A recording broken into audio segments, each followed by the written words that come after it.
මේඝවලට ඉහළින් සාමාන්‍ය ලෝකයෙන් දුරින් අහසේ පාවෙමින් තිබුණා අමුතුම වනාන්තරයක්.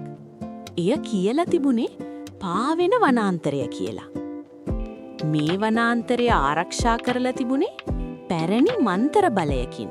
ඔහුගේ ක්ලොක්වර්ක් ලැබ් එක ඇතුළත බුද්ධිමත් සහ නිර්භීත පූසා විද්‍යාඥයා ප්‍රොෆෙසර් කැප්ටන් පෝස් ප්‍රභාමත් සිතියමක් බලමින් සිටියා. කැප්ටන් පෝස් තම ටයිම් කොප්ටර් එකට නැගලා මේඝ අතරින් ඉහළට පියාසර කළා.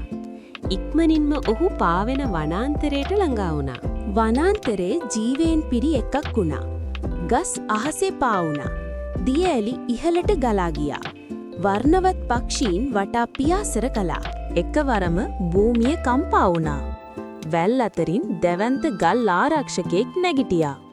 කැප්ටන් පෝස් සංසුන්ව ඉදිරියට ගමන් කළා. ආරක්ෂකයා පසුවීමත් සමග කැප්ටන් පෝස් දිලිසෙන ක්‍රිස්ටල් වනාන්තර බීජය සොයාගත්තා. එය සොබාදහමට විශාල බලයක් දෙන නිධානයක් වුණා. කැප්ටන් පෝස් බීජය අතටගත් මොහොතේ වනාන්තරිය මන්දගාමීව පහළට වැටෙන්න පටන් ගත්තා.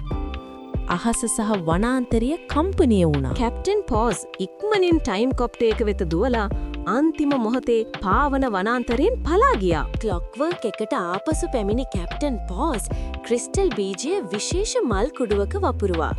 ක්ෂණයකින්ම වටා ජීවයෙන් පිරුණා. වනාන්තරය සුරක්ෂිත වුණා. කාලය නිවැරදි වුණා.